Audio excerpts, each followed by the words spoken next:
পৃথিবীর সবচেয়ে উঁচু বিল্ডিং নির্মাণ। বিসমিল্লাহির রহমানির রহিম।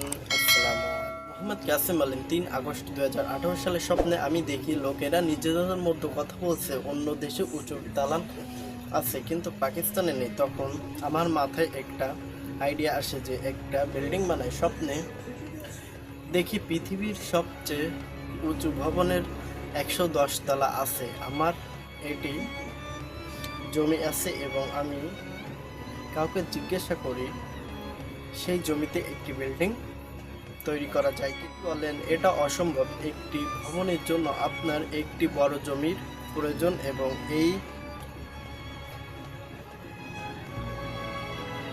ফ্ল্যাটটি মাত্র প্রায় ২৫ বর্গ মিটার।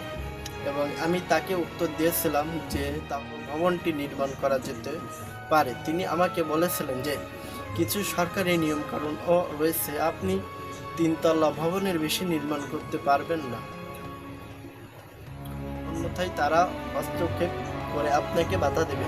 তখন আমি মনে করছি আমি এত নির্বিড়ে এবং দ্রুত ভবনটি নির্মাণ করব যাতে কেউ এটি সম্পর্কে জানতে না পারে, এবং যখন সবাই ভবনটি দেখবে তখন তারা খুশি হয়ে যাবে। আমি রাতে কাজ শুরু করি এবং সম্ভবত একদিনের মধ্যে আমি প্রায় ৩ থেকে ৪ তলা বিল্ডিং তৈরি করতে পারি। তারপর আমি ভিতরে ডিজাইন করি এবং আমি এমনভাবে ফ্ল্যাটটি তৈরি করি, প্রতিটি তলায় একটি করে ফ্ল্যাট থেকে যা লোকেরা ভাড়া দিতে পারে এবং প্রতিদিন ফ্ল্যাটে রান্নাঘর, রুম এবং ওয়াশরুম থাকবে। এরপর ৩ থেকে ৪ দিন এই ভবনটি ৩০ থেকে ৪০ তলা হয়ে গেছে। আমি বাইরেও ডিজাইন করি এবং অভ্যন্তরেও কাজ করি। তারপর দেখি কিছু লোক আছে যারা অভ্যন্তর নিয়েও কাজ করছে এবং আমি আশ্চর্য হলাম যে এই লোকগুলো কারা এবং এখানে কে ডেকেছে।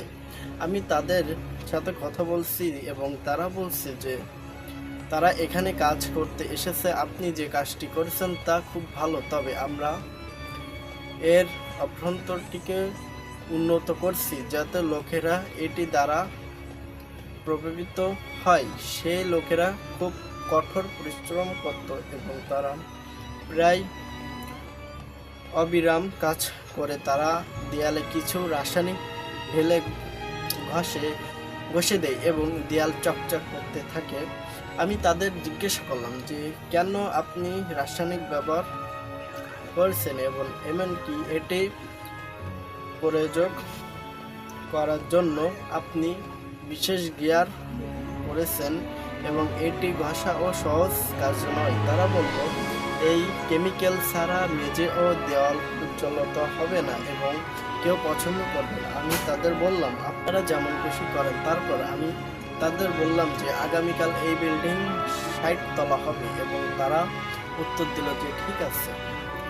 পরের দিন সকালে যখন পৌঁছলাম তখন সেই বিল্ডিংটা সত্য ৬০ তলা পৌঁছে গেছে এবং অনেক দূর থেকে দেখা যাচ্ছে। আমি যখন বিল্ডিংয়ে ঢুকলাম তখন এই লোকগুলো ভবনের পরের ২০ তলা কাজ করছিল, তবে এক পাশের দেয়াল তখনও তৈরি হয়নি। এখানে একটু চিন্তিত হলাম যে আমার ৬০ তলা নির্মাণ করছি কিন্তু ভবনটি দুর্বল এবং এক পাশে দেওয়ালও এখনও নির্মাণিত হয়নি, বলে ভেঙে পড়লে কি হবে।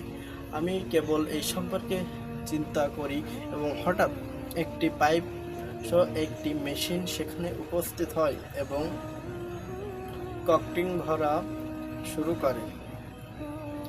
এটি দেখে আমি সন্তুষ্ট হলাম এবং সম্ভবত কিছু লোক সেখানে এসে ভবনটি দেখে ভাবছি কে বানিয়েছে, যেহেতু এটির ভিতর থেকে ভালোই ছিল তাই মানুষ এটি পছন্দ করেছেন। কিছু লোক টপ সেস্টারিতে গিয়ে লাহোর শহর দেখতে লাগলো যে এত উচ্চতা থেকে দেখতে কেমন লাগছে। মনে মনে বললাম, ওখানে রেলিং নেই, কেউ নিচে পড়ে গেলে কি হবে। তারপর আমি রেলিং লাগাতে উপরে গেছিলাম কিন্তু এটি নিজেই ইনস্টল হয়ে গেছে। এসব কাজ আল্লাহর রহমতে হয়েছে। তখন এই লোকেরা এই ভবনের ভিতরে কিছু বড় লোক নিয়ে আসে যাতে আরও বেশি মানুষ এটি সম্পর্কে জানতে পারে।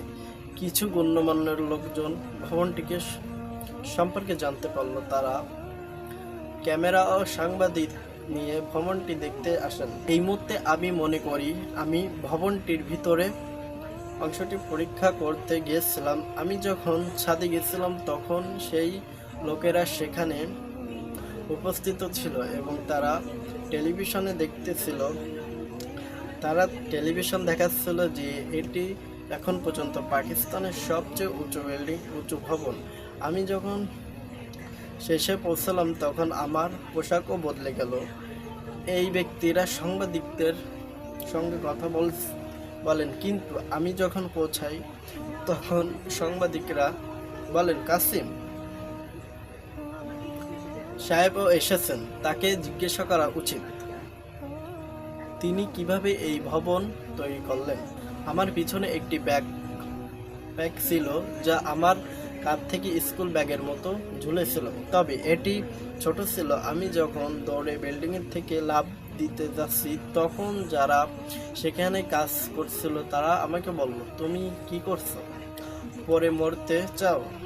মিডিয়ার লোকও উদ্বিগ্ন এবং আমি মনে করি আমি তাদের বলছি যে উদ্বিগ্ন হওয়ার দরকার নেই। তারপর আমি বিল্ডিং থেকে লাফিয়ে পড়লাম এবং আমি বাতাসে রয়ে গেলাম এবং আমি তাদের বললাম যে আমার এই ব্যাগটিতে একটি বিশেষ গ্যাস রয়েছে এবং এটি একজন ব্যক্তির ওজন বহন করতে পারে।